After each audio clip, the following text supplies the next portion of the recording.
The painter Gino lived in the port city of Trieste before and during the rise of Italian fascism. Born Jewish, he converted to Catholicism.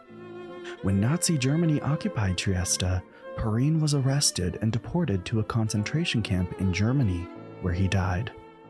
In this series, we encounter a life full of nuance and complications during the upheavals of the early 20th century. Episode 6. Cranio. If it were true. If. Well, let's say it is very likely that the undated Il Cristo painting is from 1942, and that it is one of Gino Perrine's last paintings. If this were the case, we need to take a closer look at what it hides and reveals. And what would that be? The painting appears straight and simple. A portrait of Christ in a subdued color palette. A red, brownish mantle flows down from his right shoulder over a loosely fitted dirt-white robe. At first sight, there's not much to see. So much so that the church in Cottonwood moved it out of public view to the restricted space of the sacristy. No one seemed particularly moved by it. And? Perrine added hidden images in the painting. Hidden images? Yes, as if offering a secret code to only those who are willing to see. Remember, it is 1942.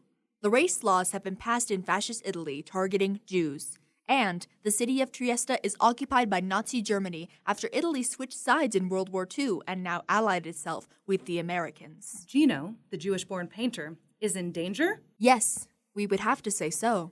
Though we are not sure whether he believed himself to be in danger until the very end. But maybe he knew. Perhaps he could not fully admit the threat he was under. When we first looked at the painting, we did not see its secrets. But when we took a photo on our phones, it was clearly there. A skull, cranio, as Italians would say, is clearly visible. A slight tilt of your head, and anyone can see it. A skull? A symbol representing death and mortality. And impending lethal danger. But there is more. What? A self-portrait. It is in the lower left corner. It is embedded in the red mantle.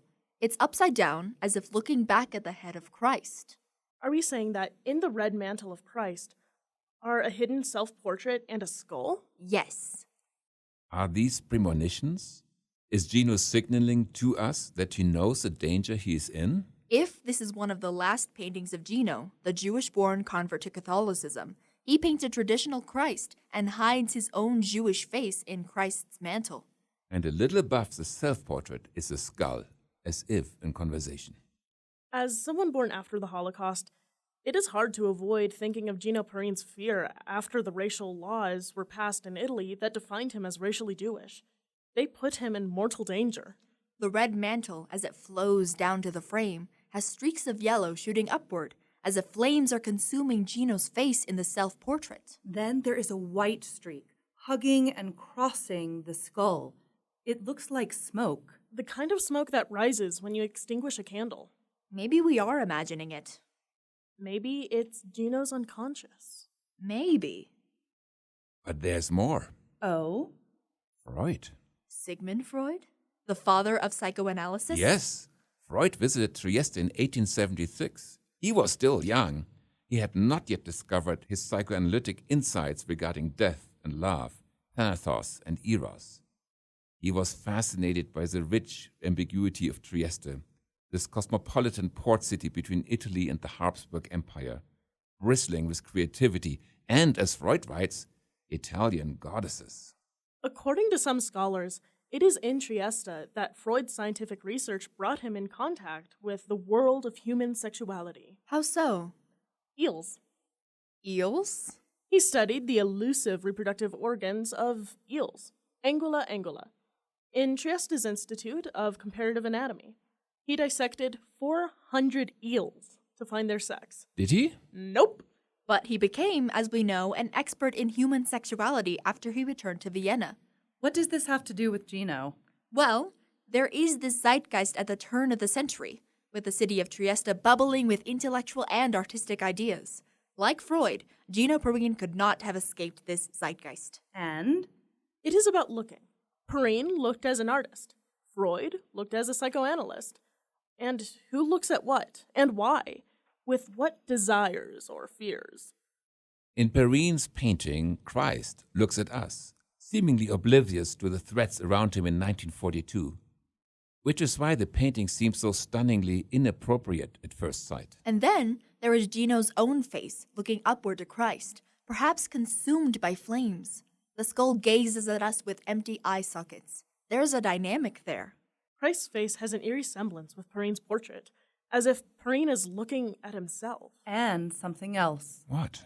The sky opens up just to the right of Christ's head and reveals an orange-shaded eye, as if a bird's eye, the eye of a bird of prey, the eye of God, looking at everything. If we look at psychoanalysis after Freud, we will discover the French psychoanalyst Lacan, highly theoretical kind of guy. His theory talked much about the gaze. That gazing is identity building, objectifying, othering. There is self-love in gazing at our mirror images, loathing when we gaze at others. The gaze of the Christ figure. The skull. Gino's self-portrait. The bird's eye. There's something uncanny when the object of our eyes seems to look back at us, as if separate from us. Being gazed at by an object in a painting affects us, like the skull. Gino is not the first artist to use a cranio or skull to look back at us.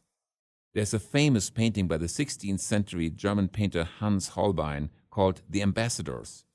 When you first see it, you seem to control the looking, until you notice a distorted skull at the bottom of the canvas when you tilt your head. The skull stares right back at you, just as in Gino's painting. It is very likely that Perrine knew Holbein's painting. He studied art in Munich for many years. He spoke German. He knew German art history. Then there is Paul Perrine. What about him? Paul was born in 1916 in what is today Slovenia. He was an assimilated Jew. During World War II, he volunteered as a physician among the Yugoslav partisans resisting the Nazis. He survived. He was Gino's second nephew. That is, Paul was the grandson of Gino's uncle. Correct? What happened to Paul after the war? He moved back to Zurich, Switzerland, where he became the co-founder of ethnopsychoanalysis. It combined psychoanalysis and ethnography to explore the relations between self and society. He was a Swiss citizen, like Gino. Gino should have been protected as a Swiss citizen. But he was not. He was deported to a concentration camp in Germany. Gino's brother Vittorio tried to rescue him and get him out of Trieste to Switzerland. Vittorio did not succeed. And so Gino's painting of Cristo leaves us with an enigma. There is the promise of salvation and the dead gaze of a skull. And Gino's face upside down, almost forgotten. If Il Cristo is one of Gino's last paintings, which we assume it was the last time Gino, the artist, showed us on canvas something about this world, a foreboding and uncanny sense of doom, hope, and indifference. Perhaps asking us to always look carefully.